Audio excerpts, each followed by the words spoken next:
A'udzubillahi minasyaitonirrajim. Aku berlindung kepada Allah dari godaan setan yang terkutuk.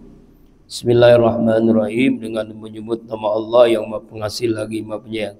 Surah Al-Fat, surah ke-48 ayat 10 sampai 15.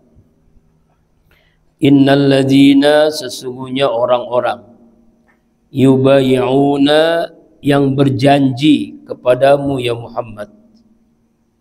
Innama yubayi'una Allah, sungguhnya mereka berjanji kepada Allah. Yadullahi fawqa aydihim, tangan Allah di atas tangan mereka. Faman nakasa, maka barang siapa yang melanggar janjinya, fa innama, maka sungguhnya dia yankusu, melanggar, ala nafsi, atas diri sendiri. Melanggar janji itu sama aja melanggar diri sendiri. Waman aufa, barang siapa yang menepati janjinya, bima ahada alaihullah, maaf, bima terhadap apa-apa, ahada alaihullah, yang dia telah berjanji atasnya, berjanji kepada Allah. Fasayutihi, maka Allah akan memberinya azron azima, pahala yang besar. Allah subhanahu wa ta'ala berfirman dalam surah Al-Fat ayat 10 ini tentang masalah janji. Ini penting nih, mu'ahadah namanya, janji setia. Ini kan peristiwa tentang sahabat Rasulullah yang berjanji kepada Rasulullah untuk setia dalam melawan orang-orang kafir, setia dalam ketaatan kepada Allah dengan berbaiat. Jadi janji itu adalah berbaiat, janji setia. Kalau dulu sahabat janji kepada Rasulullah, kalau zaman sekarang orang berjanji kepada rakyat, itu kan ya. Nah, yang namanya sumpah itu kan, demi Allah, demi Allah, wallahi kalau saya menjadi presiden, menjadi wakil, menjadi menteri, menjadi anggota DPR, menjadi gubernur, wali kota, akan setia kepada negara kesatuan Republik Indonesia, Undang-Undang Dasar 45 misalnya gitu kan, tidak akan korupsi misalnya. Itu janji, itu janji sumpah kepada rakyat, kepada Allah. Nah dulu sahabat juga begitu, berjanji setia, berjanji kepada Rasulullah, berbaiat kepada Rasulullah. Nah, orang yang berbaiat ini dalam jelaskan juga dalam surah At-Taubah ayat 111. Innallaha astara minal mu'minina anfusahum wa amwalahum bi anna lahumul jannah yuqatiluna fi sabilillah fayuqtaluna wa yuqtalun wa'dan 'alil haqqan fit Taurat wal Injil wal Qur'an. Wa man awfa bi ahdi minallah fastabshiru bi bayyikumul ladzi bay'atum bih wa dzalika wal fawzul azim. Jadi ayat ini dijelaskan dalam surah At-Taubah ayat 111. Sesungguhnya Allah telah membeli dari orang-orang beriman diri mereka, harta mereka dengan surga. Mereka berjihad, berperang di jalan Allah, mereka membunuh atau terbunuh. Itulah janji yang benar dari Allah dalam kitab Taurat, Injil, Al-Quran. Siapakah yang lebih menempati janjinya selain Allah? Bergembiralah dengan jual beli yang telah kamu lakukan, dan itulah kemenangan yang sangat besar. Man salla sayfahu fi sabilillah faqad bai'allah. Siapa orang yang menus pedangnya di jalan Allah, sungguh dia telah berjanji setia kepada Allah. Jadi orang yang berjihad itu adalah orang yang janji setia kepada Allah, ya, berjanji setia kepada Allah.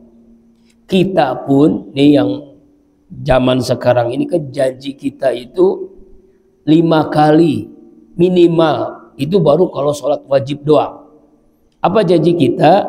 Inna sholati wa nusuki wa mahyaya wa mamati lillahi rabbil. Itu diulang-ulang kan, janji terus tuh. Itu iftitah. Zuhur, asar, maghrib, isya, subuh. Kalau ditambah apalagi sholat sunnah, qobliyah, ba'diyah, ditambah sholat duha, sholat tahajud, itu berkali-kali kita diulang-ulang. Sesungguhnya sholatku, ibadahku, hidupku, matiku karena Allah. Jadi semua yang kita lakukan itu benar-benar karena Allah, berjanji setia. Atau juga siapa orang yang baca doa raditu billahi robba wa bil islami dina wa bi muhammadin nabiy wa rasulah, siapa yang mengucapkan kalimat saya ridha Allah Tuhan saya ridha Islam agama saya ridha Nabi Muhammad Tuhan saya, maka dia berhak masuk surga. Bukan ridho, itu janji, itu janji setia. Kalau dulu di zaman Nabi itu ada namanya janji setia kepada Allah melalui Rasulullah, yaitu janjinya di perjanjian Hudaybiyah. Imam Bukhari meriwayatkan hadis Qatadah, berapakah jumlah orang yang ikut dalam baiat? Said mengatakan 1.500 orang. Jabir Abdul mengatakan 1.400. Said Ibnu Musayyab mengatakan ya 1.500. Imam Baihaqi mengatakan juga 1.500. Jadi ada perbedaan, ada yang mengatakan 1.500 sahabat yang janji itu, ada yang mengatakan 1.400 orang. Ini perbedaan jumlah, tapi intinya adalah sahabat-sahabat itu berjanji setia. Berjanji setia kepada Rasulullah SAW, kepada Allah Subhanahu wa Ta'ala. Janji itu. Yadullah fawqa aydihim, tangan Allah di atas tangan mereka. Artinya nikmat Allah itu Allah berikan selama orang-orang itu berjanji kepada Allah dengan benar setia janjinya kepada Rasulullah Sallallahu Alaihi Wasallam. Makanya nikmat Allah, maksudnya yaitu itu nikmat Allah di atas nikmat-nikmat mereka. Selama mereka berjanji, maka Allah akan berikan nikmatnya kepada mereka. Faman nakasa, siapa orang yang melanggar janjinya, fa inna yankusul nafsi, maka sungguh ia telah melanggar, membahayakan dirinya sendiri. Jadi kalau orang yang melanggar janji sebenarnya membahayakan dirinya sendiri. Namanya ingkar janji, namanya munafik, orang yang mengingkari janjinya. Ya, itulah.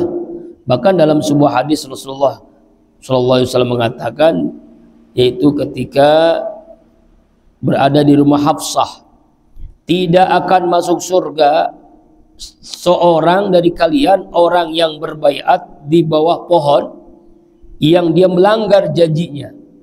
Ya, jadi orang yang melanggar janjinya, maka orang itu tidak akan masuk surga. Ya kan? Yaitu sampai Rasulullah mengatakan begitu. Ya kan? Makanya membahayakan dirinya. Orang yang telah melanggar janjinya, maka itu akan membahayakan dirinya sendiri. Ya, dalam hadis Rasulullah yang lain, kadzabta la yadkhuluha fa innahu qad sahida badran wal hudaybiyah. Kamu telah berdusta, dia tidak akan memasukinya karena sungguhnya dia telah ikut dalam perang Badar dan baiat di Hudaybiyah. Ini hati-hati nih, kita ini janji kan selalu diulang-ulang, makanya kita harus ingat dengan janji kita. Waman aufa, siapa orang yang menepati janjinya, bima ahada alaihullah, terhadap apa yang telah berjanji dia kepada Allah, fasayuti ajrun azima, maka Allah akan memberikan pahala yang sangat besar. Kalau kita ingat janji, kita tepati janji, maka Allah berikan pahala. Kalau orang yang melanggar janji, maka Allah akan berikan neraka. Allah murka kepada orang yang melanggar janjinya. Makanya kan ada kalimat ya sumpah janji itu dengan kalimat demi Allah, wallahi, demi Allah. Maka hati-hati itu kalau orang yang sudah mengatakan demi Allah lalu melanggar janjinya, itu diantara dosa yang sangat besar yang disebut dengan sumpah palsu, yaitu mengatakan kalimat demi Allah. Nah, kalau kita itu biasanya di belakang kepala orang yang berjanji itu ada Al-Quran kan? Iya kan, di atasnya apa di atas ya, di atas kepala orang yang berjanji itu di atas Al-Qur'an. Ada juga tradisi namanya sumpah pocong. Ya, tahu sumpah pocong, Pak? Ya, biasanya tuh di Jawa itu orang berpakaian orang mau meninggal gitu, pakai kain kafan, lalu dia bersumpah. Biasanya tuh orang yang santet. Saya tidak pernah bersumpah demi Allah, saya tidak pernah menyantet, tidak pernah mengamalkan, tidak pernah belajar mengamalkan ilmu santet. Biasanya begitu tuh. Itu sumpah pocong biasanya. Atau seorang yang berzina lalu dia dituduh berzina padahal tidak berzina, maka dia sumpah pocong. Artinya kalau dia melanggar sumpahnya mati itu ratu. Makanya pocong kan, pakai pakaian itu kain kafan. Tuh ya. Pada intinya adalah janji itu memang kita harus taati, kita harus tepati. Di antara tanda-tanda munafik seorang yang melanggar janjinya. Ayatul munafik salasun. Tanda orang munafik itu 3. Apabila dia ngomong, dia bohong.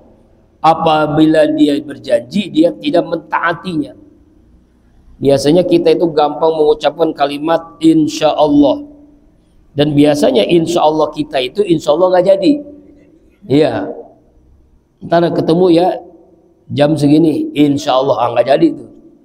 Padahal itu mempermainkan, Pak. Insya Allah itu jangan dipermainkan. Itu memang perintah Allah. Perintah Allah ketika menegur Rasulullah SAW. Ada sahabat bertanya, ya Rasulullah, sebenarnya jumlah Ashabul Kahfi itu berapa sih? Rasulullah langsung spontan. Besok saya jawab begitu. Kalimatnya besok saja. Nabi nunggu-nunggu, nggak ada wahyu turun.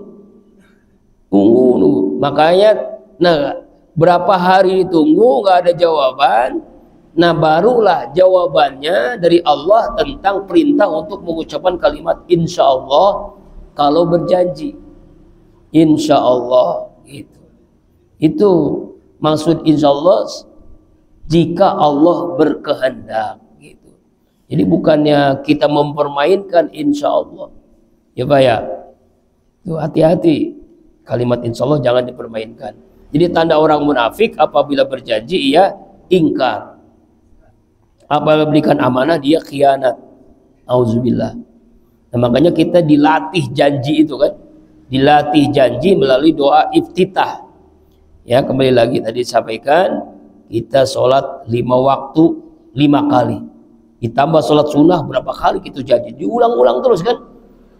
Allahu akbar kabira walhamdulillah katsira. Inni wajjahtu wajhiya lillazi fatara samawati wal ardh hanifan muslima wa ma ana minal musyrikin. Inna sholati wa nusuki wa mahyaya wa mamati lillahi rabbil alamin. Sungguhnya salatku, hidupku, ibadahku, hidupku, matiku karena Allah.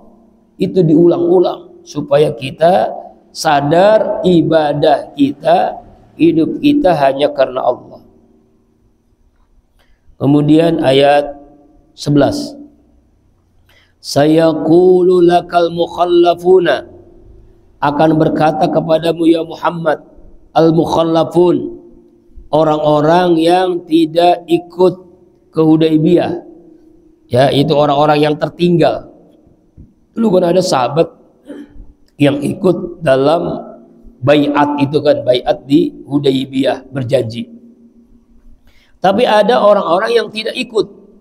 Minal A'rab, orang-orang Arab itu artinya orang-orang Baduy, orang-orang kampung. Jadi di Arab itu ada orang-orang yang adanya di hutan-hutan, di gunung-gunung. Sampai sekarang juga ada orang Arab Baduy, orang-orang yang jauh dari perkotaan. Sagolatna, yang telah menyibukkan kami, amwaluna, harta-harta kami, wa ahluna, dan keluarga kami. Kenapa dia nggak ikut? Karena dia sibuk dengan hartanya, sibuk dengan keluarganya. Jadi tidak ikut baiat, tidak ikut janji. Fastaghfir lana, makalah mohon ampunan kepada Allah, lana untuk kami. Ampuni kami ya Allah. Jadi minta kepada Nabi supaya Allah ampuni orang-orang yang tidak ikut serta dalam baiat. Yaquluna, mereka berkata, bi'al sinatihim, dengan lidah-lidah mereka, ma laisa fi qulubihim, semua apa-apa doa-doa yang tidak ada di dalam hati mereka. Qul, katakanlah ya Muhammad, faman yamliku lakum minallahi syai'an, siapakah yang menolak, siapa yang berkuasa bagi kalian dari Allah syai'an sedikit pun, in arada bikum darran, jika Allah menghendaki bahaya buat kalian, aw arada bikum naf'an, atau Allah kehendaki kemanfaatan untuk kalian, balkan Allah bima ta'mal khabira, bahkan Allah itu ya terhadap apa yang kalian lakukan maha mengetahui. Jadi Allah Subhanahu wa ta'ala menceritakan di ayat 11 ini, ada orang-orang yang tidak ikut serta dalam baiat di Hudaybiyah. Mereka ini memang lebih memilih tinggal bersama keluarga dengan kesibukannya, hartanya, usahanya, keluarganya sibuk tuh. Karena itu mereka menolak menuju Hudaybiyah untuk ikut bersama sahabat yang lain berbaiat. Mereka beralasan karena mereka sibuk dengan urusan-urusan dunia, dengan keluarga, dengan anak istri, dengan kerjaannya gitu, sibuk. Makanya ketika berjumpa dengan Rasulullah SAW, mereka minta, ya Rasulullah, ya engkau mintakanlah ampun supaya mereka ini diampuni dosanya oleh Allah Subhanahu wa ta'ala. Tetapi ucapan ini dalam tafsir Ibnu Katsir hanya basa-basi, tidak ikhlas, tidak tulus, bagian daripada diplomasi saja. Ya makanya ya mengatakan yakuna bi alsanati ma la fi qulubikum. Allah tahu mereka ngomong ini hanya basa-basi saja. Mereka ngomong hanya lisannya doang, bukan berangkat dari hati, bukan berangkat dari kolbu. Mereka ngomong hanya bahasa diplomasi, sibuk dengan keluarga, sibuk dengan harta, padahal mereka tidak mau berbaiat. Ya. Nah, ini Allah tahu apa yang mereka lakukan ini. Allah Maha tahu apa yang mereka lakukan. Mereka cuma ngomong ya minta ampunan Allah, padahal mereka ini cuma bahasa diplomasi, bahasa alasan aja gitu.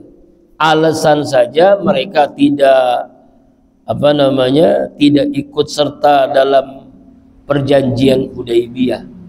Makanya di ayat ini ya ma laisa fi qulubihim, mereka itu minta ampunan dosa padahal bukan berasal dari hati, hanya dari mulut doang. Makanya kata Allah di ayat ini, qul, katakanlah olehmu ya Muhammad, faman yamliku lakum minallahi syai'an, siapa yang berkuasa untuk kalian dari Allah sedikit pun, gak ada.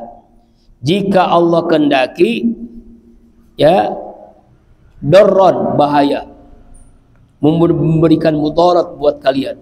Jika Allah kehendaki memberikan untung buat kalian. Ya, karena itu Allah balkan Allah bima ta'mal khabira. Sebenarnya Allah tahu apa yang kalian lakukan, pasti Allah tahu. Jadi yang mereka lakukan itu hanya bohongan aja, hanya alasan-alasan mulut saja. Makanya ini di antara orang-orang munafik ya, yaitu ketika diajak senang mau dia, tapi diajak susah nggak mau dia. Ya, ketika mendapatkan keuntungan dia taat kepada Nabi. Ketika kesulitan disuruh janji, suruh perang, nggak mau dia. Ya, katanya sibuk dengan harta, dengan sibuk dengan keluarga. Tiba-tiba minta minta apa kepada Nabi itu supaya diampuni dosa-dosanya.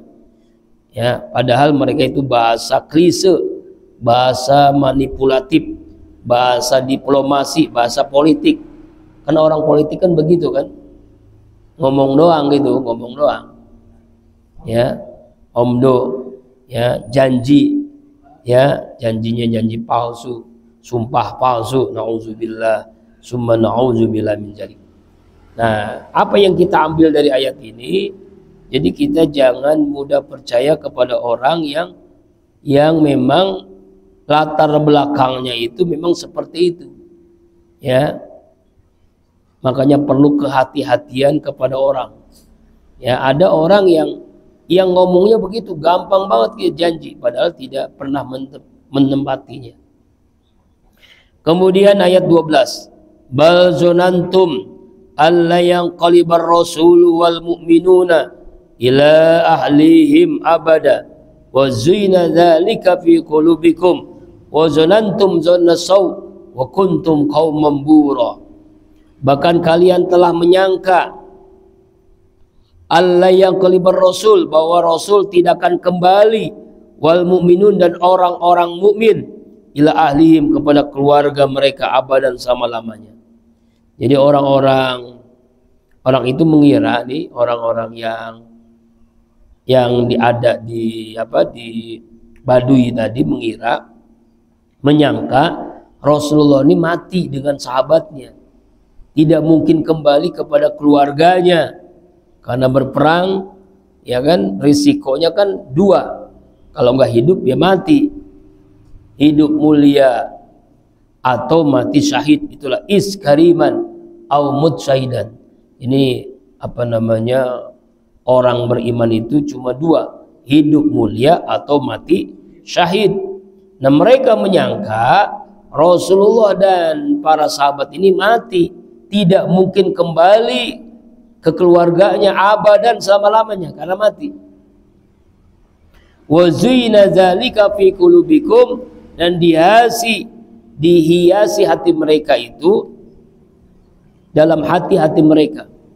Jadi orang-orang Baduy ini menyangka Rasulullah dan para sahabat ini mati dalam perang, artinya kalah gitu, binasa, celaka gitu. Padahal mereka kembali lagi dengan selamat. Wazanatu zauna saud, dan mereka menyangka dengan perasaan buruk, suuzon pasti Nabi dan sahabat mati. Wa kuntum qauman bura, kalian telah menjadi orang-orang yang binasa. Yang binasa itu ya mereka ini menyangka bahwasanya Rasulullah dan sahabat ini tidak akan kembali kepada keluarganya, tidak akan hidup karena berperang melawan orang kafir yang jumlahnya lebih banyak. Ya, ini namanya, ya, makanya ketika kaget Nabi pulang dengan selamat, sahabat pulang dengan selamat, kaget. Nah, ketika kaget ini mereka minta, ya Rasul, mintalah kepada Allah ampunan terhadap dosa kami. Kami itu hilaf, kami itu teledor, lalai, mintalah ampunan. Padahal mereka cuma bahasa lisan saja, diplomasi saja. Padahal hatinya memang tidak mau ikut jihad. Ya, mereka memang bersangka bahwa kalau ikut jihad mati, menyangka bahwa berperang itu ya udah selesai hidupnya. Inilah namanya zaunas. Makanya ada dua hal yang bertolak belakang. Yang diperintahkan Allah itu husnuzon, baik sangka. Yang tidak boleh namanya suuzon, buruk sangka. Orang beriman selalu husnuzon, berbaik sangka kepada manusia, kepada hewan, kepada Allah apalagi. Ya, baik sangka. Makanya dalam hidup orang yang berbaik sangka ini, hidupnya akan optimis. Hidupnya akan husnuzon terus kepada Allah. Apapun yang dialami selalu husnuzon, baik sangka kepada Allah Subhanahu wa taala. Makanya orangnya optimis, hidupnya tenang, hidupnya bahagia. Berbeda dengan orang yang suuzon, buruk sangka kepada manusia, kepada Allah juga. Apa suuzon? Contohnya, Misalnya nih dia udah rajin ibadah tapi miskin terus, rajin sholat, rajin duha, rajin zikir, tapi hidupnya susah terus. Akhirnya dia ada kalimat suuzon, buruk sangka pada Allah. Nauzubillah min dzalik. Allah tuh nggak adil sama saya. Allah tuh nggak adil. No, orang-orang yang maksiat kaya-kaya, masa saya setiap hari rajin ibadah miskin terus, susah terus, suuzon sama Allah. Nauzubillah. Tuh ada orang yang begitu. Itu namanya nggak sabaran nggak sabar dalam ketaatan. Ya, suuzon. Hati-hati Pak nih. Kalau ada udah suuzon, hidupnya nggak akan tenang, nggak akan berkah hidupnya. Orang yang suuzon, buruk sangka. Nauzubillahi min dzalik. Dalam surah apa itu kan kita dilarang untuk suuzon, buruk sangka. Kemudian ayat 13. Wa man lam yu'min billah wa rasulih fa inna a'tadna lil kafirina sa'ira. Siapa orang yang tidak beriman kepada Allah, tidak beriman kepada Rasulullah, fa inna, sungguhnya kami a'tadna, menyiapkan, menyediakan, lil kafir, bagi orang-orang kafir, sa'ira, neraka sa'ir, neraka yang menyala-nyala. Ya, ini jelas sekali ya, orang yang tidak beriman kepada Allah, tidak beriman kepada Rasulullah, atau juga dijelaskan dalam tafsir Ibnu Katsir, siapa yang tidak ikhlas dalam beramal lahiriah dan batiniah, sungguhnya Allah akan mengazabnya ya di neraka sa'ir, neraka yang menyala-nyala. Sekalipun mereka pada lahirnya itu kayaknya beriman, padahal hatinya nggak beriman, ya, padahal hatinya tidak beriman. Ya kan ada orang begitu Pak. Jadi pakaiannya mungkin baju koko, gamis, sorban, tapi hatinya kafir, hatinya busuk, hatinya suuzon. Ya, ini juga termasuk orang-orang yang mendapatkan neraka sa'ir. A'tadna lil kafir sa'ira, neraka sa'ir. Neraka sa'ir ini neraka yang menyala-nyala. Jadi semua tubuh orang itu akan terbakar. Sa'ira, neraka sa'ir. Nauzubillah summa nauzubillah. Artinya adalah orang yang pura-pura beriman atau juga kelihatan lahir johirnya memang gak beriman, pasti Allah siapkan neraka sa'ir. Auzubillahi min dzalik. Kemudian ayat 14. Walillahi mulkus samawati wal ard. Milik Allah lah kekuasaan, kerajaan langit dan bumi. Semua yang ada di langit, semua yang ada di bumi, Allah lah pemiliknya, Allah lah penguasanya, Allah lah yang mengaturnya. Yang di langit malaikat, yang di langit makhluk-makhluk Allah yang lainnya, yang di bumi manusia, binatang, semua alam semesta ini, semuanya penguasanya Allah. Allah yang mengatur, Allah yang memiliki, Allah yang menentukan kapan berakhirnya. Yaghfiru liman yasha wa ya'adzibu man yasha. Dialah Allah yang mengampuni dosa orang yang Allah kehendaki. Artinya kalau dia sungguh-sungguh bertaubat, manusia bertaubat, beristighfar, pasti Allah akan ampuni. Wa ya'adzibu may yasha, dan Allah pun akan mengazab orang yang Allah kehendaki. Orang yang maksiat, orang yang melakukan perbuatan dosa, maka Allah azab. Wa kana Allahu ghafurur rahima, dan adalah Allah Maha Pengampun.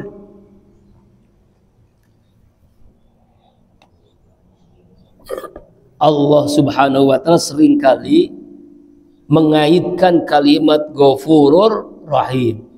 Ghafurur Rahima, Ghafurur Rahim. Jadi Maha Pengampun dengan Maha Penyayang ini selalu disandingkan. Ya kan? Coba lihat Al-Qur'an kan seringkali kan Ghafurur Rahim, Ghafurur Rahima. Maha Pengampun, Maha Penyayang. Kenapa ini disandingkan? pasti dong ada hikmahnya. Berarti Allah tuh sayang banget dengan orang yang selalu bertaubat, orang yang selalu istighfar. Pasti dong Allah ampuni. Sebelum nyawa di tenggorokannya, sebelum kiamat, sebelum matahari terbit dari sebelah barat, kalau kita minta ampun, pasti Allah ampuni. Sebanyak apapun dosa, seluas langit dan bumi dosa kita, pasti Allah ampuni. Makanya Ghafurur Rahima, Maha Pengampun lagi Maha Penyayang. Siapa yang bertobat, siapa yang taat, pasti Allah ampuni dosa-dosanya. Terakhir ayat 15. Sayaqulul mukhallafuna idza talaqtum ila maghanimaka litakhujuha zaruna nattabi'kum. Sayaqulul mukhallafun, akan berkata orang-orang yang tinggal, orang-orang yang tidak ikut berjanji, orang-orang yang tidak berangkat ya bersama Rasulullah SAW. Ijang tolaktum, apabila kalian berangkat, ila maghanima, ya kepada harta rampasan perang, itakhujuha, untuk kalian ambil, jarukna biarkanlah kami, nattabi'kum, mengikuti kalian untuk mengambilnya. Ini aneh nih, ada orang tidak ikut berperang tapi pengen dapat harta rampasan perang. Ya misalnya dia nggak ikut ya panjat pinang di bawah, tapi dia pengen dapat hadiah yang ada di panjat pinang itu. Ada nggak orang yang begitu? Nah inilah serakah namanya. Nggak ikut ngaji pengen dapat berkat. Nggak ikut ngaji tapi pengen dapat berkat, gitu, kira begitulah. Ini ada orang dulu di zaman Nabi ini, ya aneh nih. Dia nggak mau berperang, dia nggak mau ikut bersama Rasulullah, ya. Tapi ketika Rasulullah dengan para sahabat membawa harta rampasan perang, kan di antara yang menyebabkan Rasulullah itu kaya raya, di antaranya adalah selesai berperang itu kan ada harta rampasan perang, Pak. Misalnya ada baju besi, ada emas, ada berlian, ada uang, ada macam-macam tuh kan. Karena yang dibawa oleh musuh tuh pedang, tongkat, apa, ada uang, ada berlian, ada emas. Itu pun banyak harta rampasan perang tuh. Aneh bin ajaib, orang yang tidak ikut berperang pengen minta, ya biarkanlah kami nattabi'kum, mengikuti kalian untuk mengambil harta rampasan perang.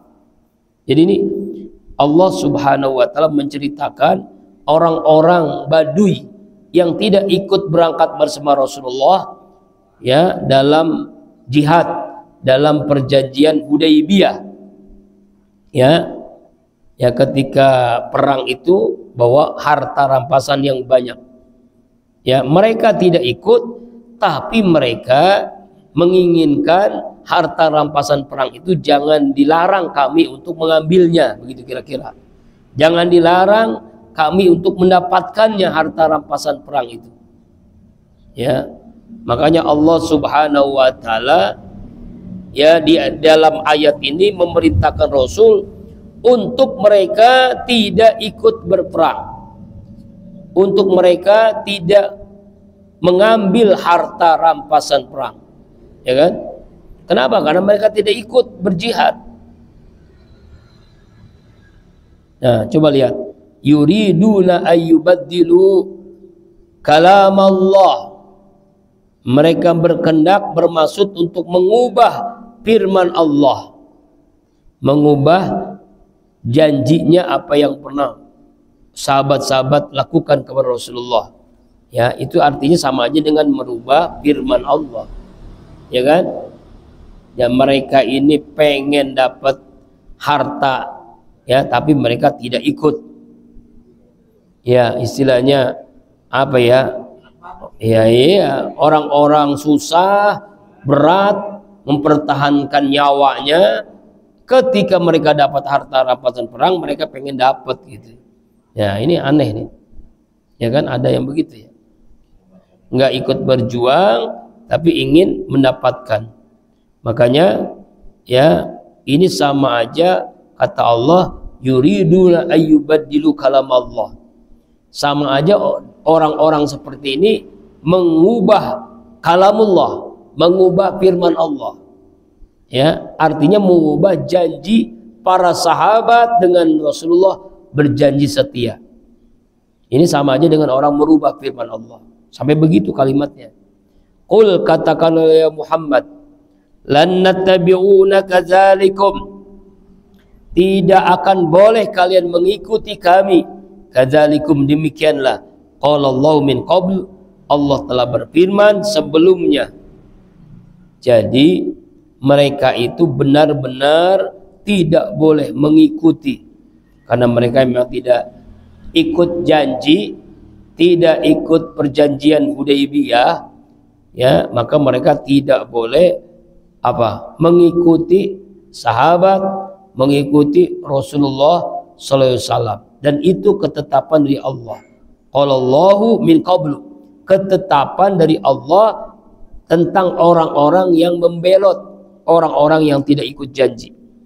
Fasayaquluna bal tahsadunana, mereka berkata, tetapi kalian dengki kepada kami untuk berbagi. Mereka ngomong begini, ya, kalimatnya adalah bal tahsadunana, sebenarnya kamu dengki kepada kami, begitu. Kami tidak boleh mendapatkan harta rampasan perang, itu menurut kalian ini sebenarnya dengki. Jadi mereka itu udah seuzon. Seuzonnya ngomongnya, ya, sahabat itu dengki kepada kami. Dengki itu iri hati, ya, iri hati. Padahal yang dengki itu dia sendiri. Itulah, ya, itulah. Nauzubillahi min zalik. Bal kanu la yafqahuna illa qalila. Bahkan mereka tidak mengerti melainkan sedikit sekali. Artinya mereka ini ya mengira karena mereka ini tidak paham agama kecuali orang-orang yang sedikit, sampai ngomongnya begitu, ya. Jadi menuduh sahabat, ya, ketika mereka mau mengambil harta rampasan perang, hasut dengki, padahal yang hasut dengki itu mereka sendiri kan, ya. Ini penyakit mereka nih, udah seuzon hasut lagi. Memang temennya kalau orang seuzon itu biasanya hasut, iri hati, dengki. Dan harus diingat, berkali-kali kita sampaikan, hasud itu, iri hati, kalau bahasa kita degik. Tahu degik, Pak? Degik. Orang yang degik, orang yang dengki, itu kebaikannya akan terbakar.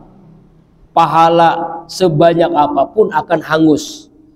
Orang yang punya penyakit hasud. Biasanya penyakit hasud ini selevel.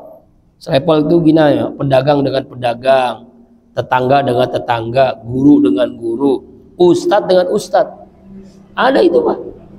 Ada itu, Pak, yang suka penyakit dengki itu. Makanya hati-hati di penyakit ini. Hati-hati orang yang punya penyakit dengki. Karena kebaikan sebanyak apapun akan hilang, akan hangus. Seperti kayu kering terbakar oleh api sangat cepatnya. Na'udzubillah, summa na'udzubillah min dzalik. Semoga apa yang kita baca hari ini, ayat 10-15, kita bisa mengambil ibrah, mengambil pelajaran. Pelajaran yang paling penting adalah jangan sampai kita ingkar janji. Kita janji kepada diri kita sendiri, kita ini semua apapun yang kita lakukan karena Allah. Sholat kita, ibadah kita, hidup dan mati kita karena Allah, hanya mencari ridha Allah. Wallahu a'lam bishawab. Insyaallah minggu depan ayat 16.